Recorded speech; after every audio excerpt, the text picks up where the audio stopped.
Sid and Sweets. I am Sid. This is Sweets, and this is our daily check-in. But before we get into it, sorry, Rue's barking at people. But yeah, before we get into it, I wanted to have a real talk, Sweets, about the message you sent earlier about just priorities, strategies, how you're feeling with time management, and et cetera, et cetera. So if you're watching this live, you're in for the real treat of startup dynamics. Let's have a live convo, but pretend like nobody's watching. Um, so talk to me, man. You sent me that message. Um, I've been reflecting on it and want to get your full take on how you're feeling. When we initially set up our latest contract for 5,555 per month, that was the main project. And we agreed on that price in order to have daily meetings. When we started applying, when Coinbase started to come into the DMs, I opened the conversation up to you to try to connect Coinbase and Base, who wanted more of my time, with Recoup, which was currently taking every single day and acting more or less like a full-time. And so when we had agreed that, yeah, that would be great. Let's bring them in and call it like an enterprise client. And then that would allow the dev budget to go down. Instead of me getting paid 5,555 each month, it would go down to 2,222 each month. And then we'll consider Coinbase funds and Base funds to account for part of that. And then we can continue to then have reason to build towards Coinbase and Base. I've now been building on that relationship for close to 2 months now. I'm about to invoice them for month 2, and the work has been entirely disjointed. I continue to say I would love for Coinbase and Base to be included in our roadmap. We say yes in the moment, and then everything except Base and Coinbase get talked about, which means I'm still expected to show up 5 days a week and ship 5 days worth of code. But I also now have to do totally disjointed work on Coinbase and Base. And so it's now just continuing to come into my mind, why have I lowered my rate on this project and taken on new things that are paying me? Both Coinbase and Base are now paying me 5,555 a month together. Recoup is paying me 2,222 a month. Coop Records is paying me 4,000 a month. And so Recoup is now my lowest paying project, yet we're having meetings every single day. And I have been treating it as though it is still paying me on that. And so where the funding is coming, which allows me to support my team, pay my rent, and live my life, is more and more on Coop Rex, Base, and Coinbase. And so coming to clarity with myself that is where the funding is that is allowing me to build the practice that I have. Just being very transparent that although I keep saying Coinbase and Base, I would love for them to overlap. On the business side, it is not getting prioritized. I'm not seeing you do things on chain. I'm not seeing you talk about Coinbase and Base in these conversations. I've not heard you bring it up. And so that's just where it is I have more and more demand from these other teams who are paying me more to do work over there, and they're giving me more visibility and people are using the apps. And then over here, I'm expanding my role. I'm doing more customer support because you asked for it. And it feels like I'm spending a lot of time over here on something that's not paying me a lot. And it is also not working to align with the original thought of Coinbase and Base. We want to overlap because we see the value there. It does not seem like you see the value with Base and Coinbase. And if you do, I'm not seeing it on chain nor in your attention. And so that is where that conversation started from.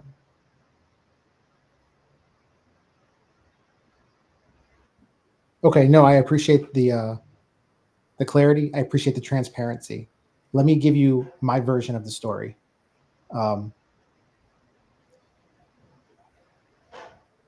We started this in September at the 555. From September to now, I believe I've paid something like 32K, something around that. And I still can't confidently go into a sales call and pitch the product without it maybe breaking. And so it's extremely frustrating to focus on anything else after spending that money and that amount of time and gaining momentum in January and seeing the potential and the excitement around the product. You know, and getting into that moment in January when we had the MVP working product and 500 daily monthly active users, onboarding a bunch of music influencers, getting good feedback, getting on calls with them saying segmentation is valuable. Oh man, I would use this, et cetera, et cetera. Only to fast forward 3 months later, still find myself in a position of either having to push calls because there's a 25% chance that when I demo it, it doesn't work. Or when I do demo and it does work, there's a 25% chance of the person that I just demoed going back and using it and it's not working. And the metaphor I kind of akin to it is, imagine if I'm a car salesman and 25% of the time, every day that I go sell a car, I go to turn it on and it doesn't work. And then imagine, even if I do get the car to work during the sale, the customer takes it home and 25% of the time it doesn't turn on. So where my positioning comes from and my focus on, or my disfocus on other things like Base and that partnership and really anything else has come from a place of, I can't do my job if the product doesn't work effectively. Or actually, I shouldn't say that. I can't do my job if the product doesn't work at the same level as it did at least in January, when we were building the MVP. And so while I hear what you're saying, and I would love to collaborate more with Base, and I would love to push more tools that helped us analyze creators. And I was really excited about Brad, the Brad conversation and some of his queries about, you know, show me all of the Base creator the ecosystem and tell me about top creators. And I was just like, yeah, this is the direction that you were talking about. This is where the direction I wanted to go with Base as well. But then his chat broke and he hasn't used the product since, you know? And so my entire reason for tunnel vision right now is one, how do we make it so that people that use the product actually get value from it and they can use it. And then we can start adding all of the cool, fun features that and partnerships and collaborations and stuff. So that's my version of the story. And to kind of like summarize it, like I completely understand. I completely understand that you have other things that you have going on, and that the pay has changed over the course of the last 6 months. And that, like, you know, come January when we were like, yo, let's go to do Y Combinator, let's co-found this together. And like, there was momentum and things were happening and your live streams were going up. There was a lot of partnership, a lot of users using it. And so, you know, I'm trying my best to get back to a place of that momentum, but it's hard when the product doesn't work. And I know it's also probably frustrating for you when you're the only one in the weeds and you're also trying to have like, show me, like I'm trying to help, but I'm a vibe coder. So you're also trying to help me vibe code. So I can understand where the frustration is coming from. And I just want to I wanted to get both sides of our stories out there. And I want to discuss, how do we move forward? What's the best path? What are your thoughts? And how can I help you either get realigned? How can I help you get realigned? What can I do better? It sounds like you feel like you're overpaying and I feel underpaid in the current relationship. Is that accurate? I don't feel like I'm overpaying. I don't feel like I'm overpaying. That is not accurate.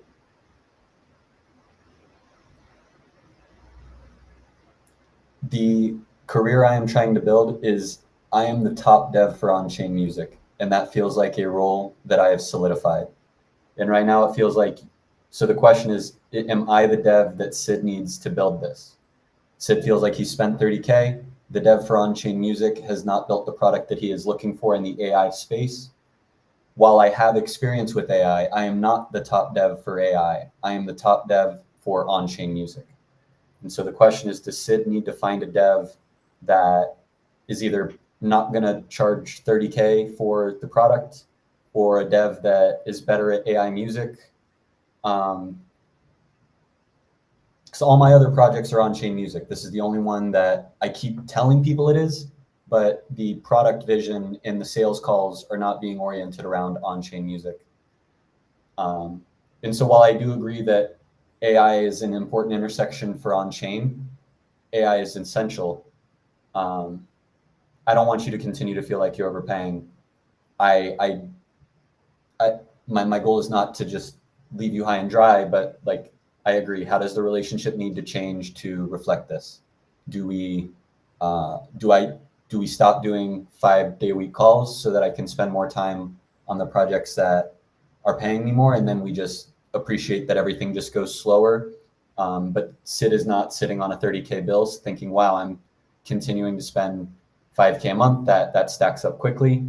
My goal is not to be a co-founder, and I feel like I've made that clear from day one. I am looking for someone who has the funding, who, in paying me the rate that I take, does not feel like that's a financial burden.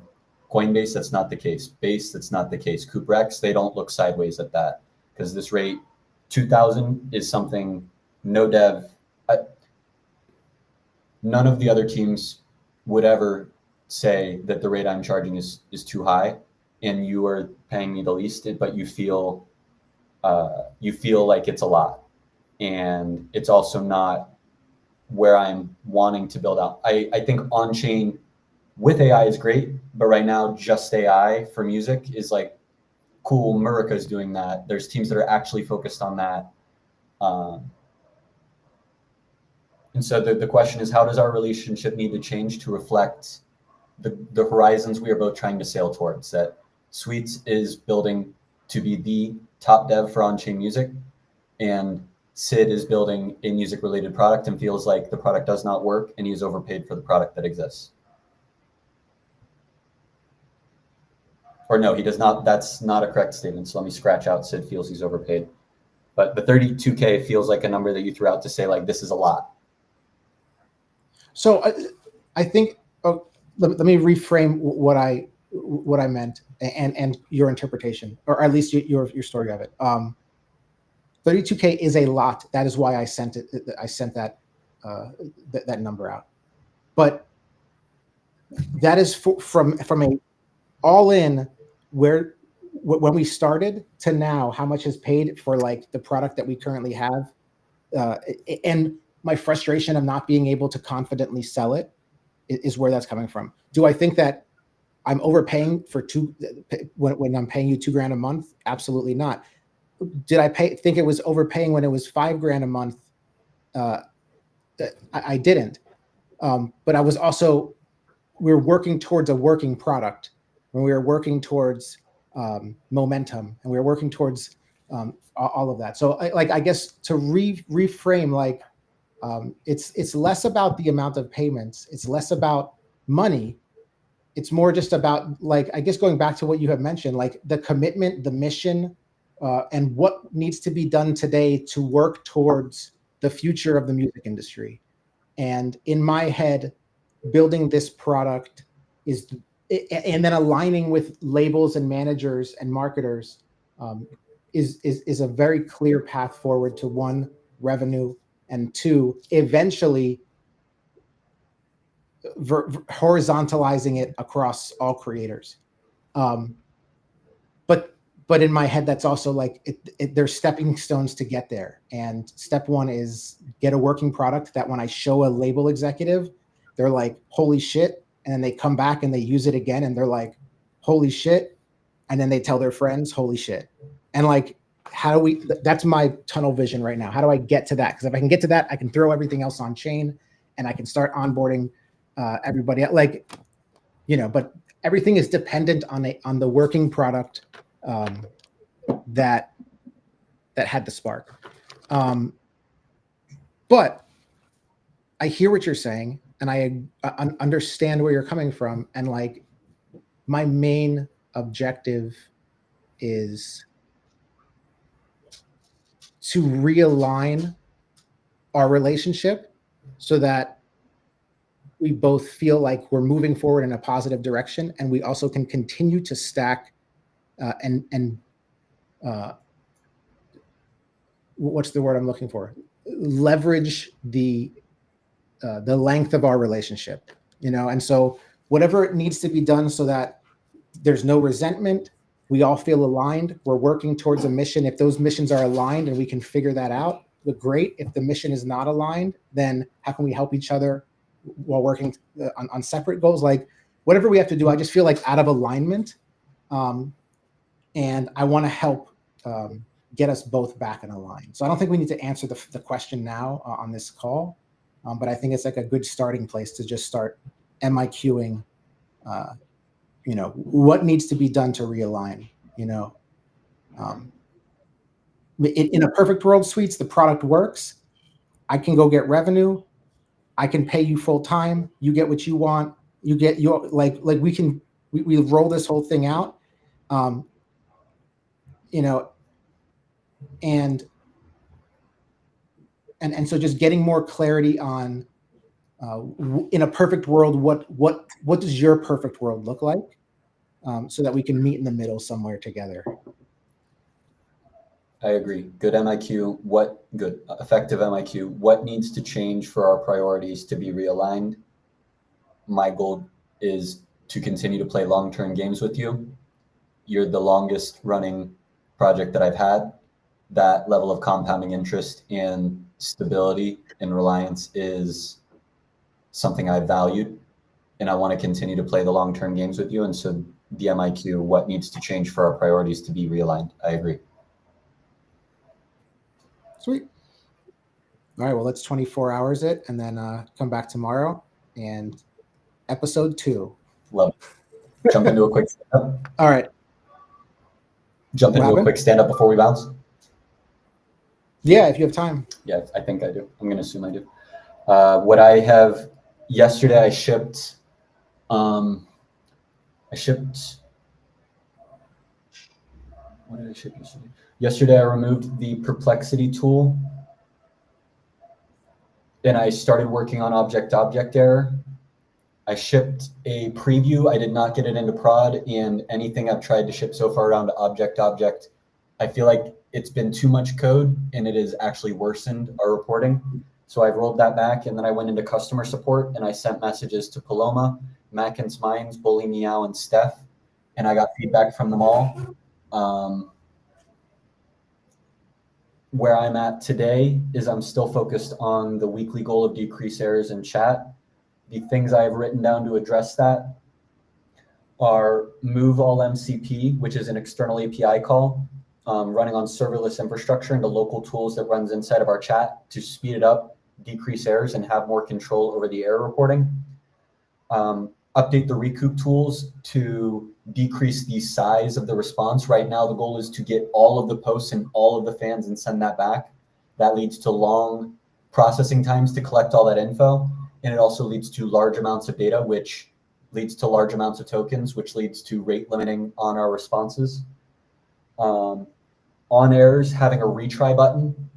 And that looks like looking at the chat SDK from Vercel and seeing how they're handling errors and giving the ability for a front-end user, when an error happens, for them to be able to continue in the chat without us trying to do it magically behind the scenes. Out of those, the one that I think is going to have the most impact is giving the retry button, at least surfacing the error to the front-end human, giving them an ability to have a pencil so that never does a conversation truly get stuck. But if it hits an error, they can click pencil, change the text, hit enter, and then it tries again. And if they hit an error, they can try that again until it does work. So right now I'm focused on a retry button. In your perspective, is there a better place for me to, what is the most effective thing I could be doing to decrease the amount of errors that we're seeing in the chat? I think retry button is an incredibly great idea. I think it's, one of the big question marks is like when it stops working, it doesn't give you that feedback of what happened or where to go next. So that's where it feels broken. So if we can mitigate the feeling of it breaking and just like, oh, something happened, retry, it feels less broken and more just like a hiccup. So I think that's a great idea. On my end, just been working on customer communications. I hit up Bully, or I ran Bully's deep research. I ran Secondhand Stages deep research. I uploaded them to their knowledge bases. I emailed them, and we got Secondhand using it. Did you see that? I did. Did you see how awesome the tool? It gave us feedback for a feature request that they didn't really ask for. No, I didn't see that. I'm opening up Telegram now. Oh, please share your screen. This is the coolest thing. This might be like the product suites. We might have just had like built a product that we didn't even realize is fire. Can you see the screen? Yeah. Okay, cool. Look, so they sent a message right there. Creative ready to send EPK for secondhand talent, including images and formatting. And then it sent a message saying what feature we should build. User has requested a complete EPK for Secondhand Talent podcast, including images and formatting. I'll provide a comprehensive text EPK template, but wanted to flag that proper image integration, logo, host photos, episode screenshots would greatly enhance the final product. If possible, please assist with image integration for the final EPK. That is agentic if I've ever seen it. Yeah. Like, that is a very cool agentic response Project that we manager. did not ask it to do. Yeah. So really, They didn't ask it to do. They didn't ask it to do. We didn't ask it to do. Nobody's explicitly ever asked for it to outreach into our chat and to contact us, but it has done it once with me and now once with Secondhand Talent.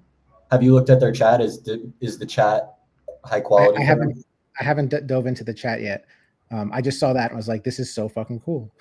Like that it just recognizes and pings for feature requests and gives us little ideas. It did miss the from in the chat ID, but you were able to parse it together, seeing the flow of the messages back to back. Exactly. So really cool. Sweet. All right. Awesome. I appreciate you jumping on. Transparency is key. Let's think on it and then we'll touch base tomorrow.